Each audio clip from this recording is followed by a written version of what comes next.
শফিক্স ওয়ার্ল্ডের পক্ষ থেকে গাইবান্ধা জেলার একমাত্র বিনোদন কেন্দ্র পৌর পার্কের শহীদ মিনারের পরিবেশ থেকে আপনাদের সবাইকে জানাচ্ছি সদর সম্ভাষণ। আস্তে সদর সম্ভাষণ। আমার এই পার্কটি মূলত এই গাইবান্ধা শহরের যারা মানুষজন আছেন তাদের একটা বিনোদন কেন্দ্র।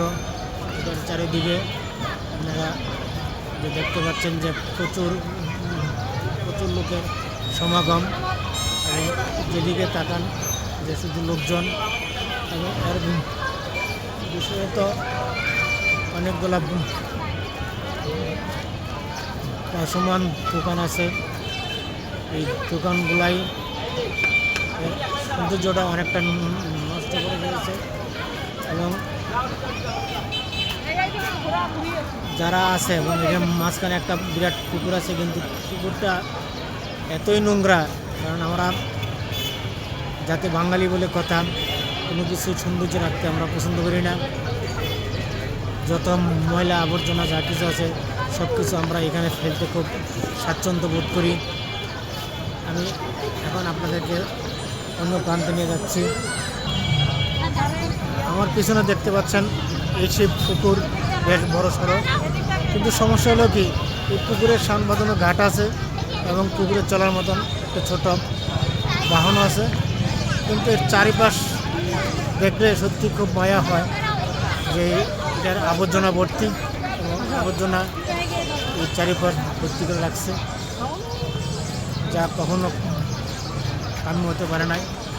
একটা বিনোদন কেন্দ্র যেটা সবার একটু ভ্রমণ করা যায় বা বৈকালিক যেই সময়টুকু সেই সময়টুকু এখানে ব্যয় করা যায়, অথচ এই পার্কের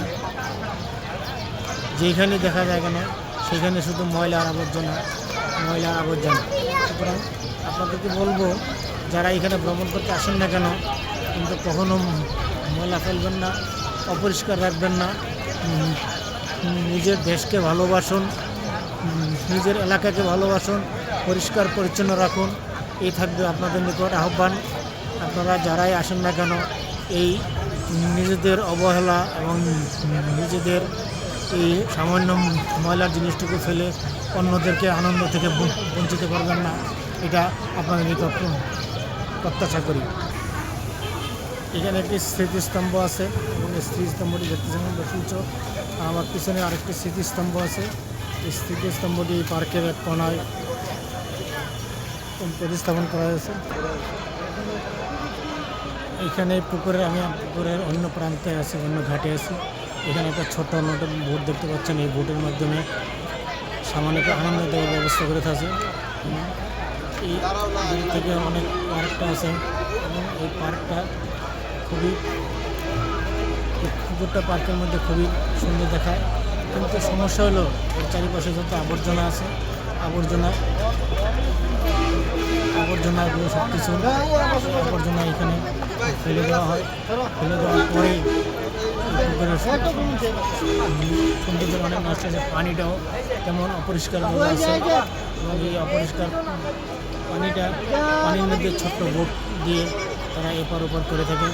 এবং সবাই এখানে যারা আসবেন, আসার জন্য সবাইকে আহ্বান জানাচ্ছি। আমাদের যে সময়টুকু বৈকালিক সময়টুকু এখানে আসবেন, এখানে এসে আপনারা দেখে যাবেন। যদিও তেমন দেখার মতো কিছু নেই, তারপরেও সামান্য সময়টুকু এখানে কাটবেন, এই প্রত্যাশা সঙ্গে যারা গাইবান্ধা আসবেন, এই গাইবান্ধা শহরের স্মৃতিটুকু নিজের ধরে রাখার চেষ্টা করবেন। ধন্যবাদ সবাই।